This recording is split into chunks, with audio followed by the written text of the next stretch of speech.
And this is Scott with Backstage View. We're here with the Kitchen Dwellers, who are about to make a video this afternoon and then go on the stage with the infamous String Dusters tonight here in Philadelphia.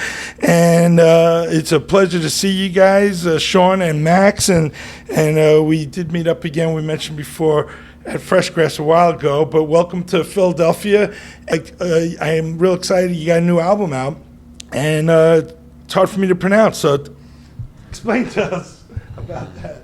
Our upcoming album that will be out, is it next Friday? Yeah, November 8th. November 8th, next Friday, is called Muir Made, as in John Muir, the past naturalist. It's named after Joe's dad's boat, which he sailed up the Inside Passage and back and forth from Seattle to Juneau, Alaska. He had all sorts of adventures, and that's where that comes from. It's named after John Muir. Well, this album is the first album, I think, where everybody has songs they've wrote. Max actually wrote the most songs on the album. Talk about it. Yeah, well, if you want to put out an album, you need some songs. Yeah, I mean, you can't put out an album without songs, so we needed some songs. Yeah, I think we've all just kind of we've progressed as songwriters, and we probably just from being around each other more and working on the craft a little bit more. We're happy to put these songs out. I think we feel good about it. Yeah, I guess it kind of started. The very first inception of the band was almost a decade ago, where we had another guitar player, primarily a band leader, and a lot of the material that we'd play was his material.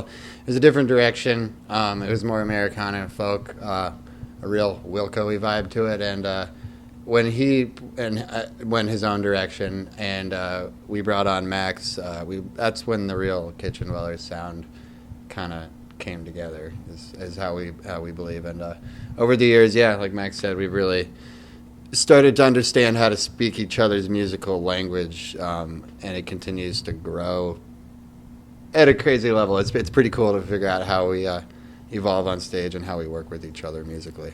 Well, it seems to me that whenever we've seen you, your sound is unique. It's a unique sound, and that's why I think a lot of people just jump on board. Like once you hear it, doesn't take long to get that feel for the Kitchen Dweller sound, which is a pretty awesome sound. I'd say Ghost in the Bottle was an exploratory process for us and for Andy. It was Andy's first time producing a record.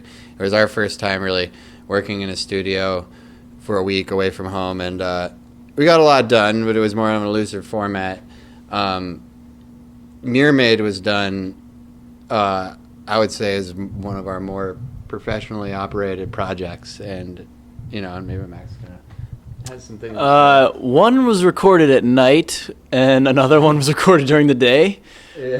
Like night and day. It's like night and day.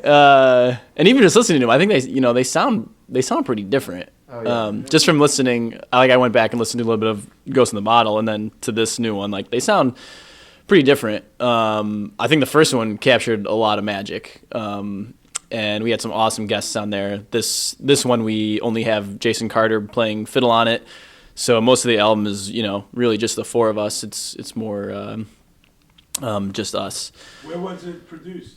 The new one, we did it at Mighty Fine Studios in Denver, and we did two different sessions there. So it was much more organized. We met with Chris Pandolfi before, and we just did a couple days of stuff at his house. Just kind of went through all the songs. So like Sean was saying, we came in with a stronger game plan, and even Mighty Fine. I mean, that was the most professional studio we've been in yet. So. Right. So you guys have a big New Year's Eve thing. What's that all about? We are playing New Year's Eve in Salt Lake City, Utah, and we have picked the theme to be somewhat of a mashup of ridiculousness, and it is Twisted Sister Wives, playing on the ridiculousness of hair metal and, the Orthodox Mormon Church of Salt Lake, Utah.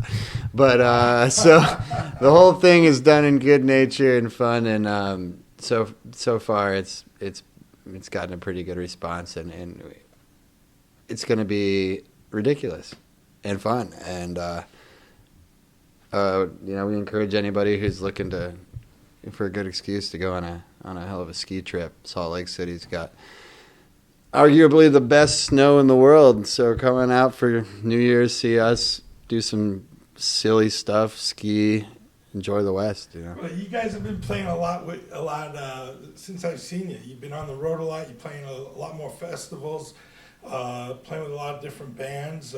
Clearly, you're taking it to the next level right now, and you got to feel great about that, I assume. It's got to be pretty cool to...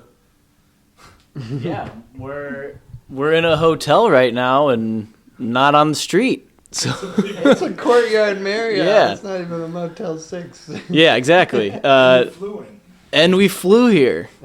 Yeah, so those are all things you have to be very grateful for. Yeah. Nice, awesome. Well, we're gonna look for the album. Yep. Say it again. Yeah, Mirror Maid. It's coming out November 8th. MUIR. MUIR, yeah. And then MAID. John Muir, who's famous for writing Travels in Alaska, which we happen to have. We actually never travel without a copy. All right. Well, thank you guys. Appreciate it. Thank you, Scott. And we'll see you again. Thanks. Good luck tonight, man. It'll be fun. Oh, yeah. Scott.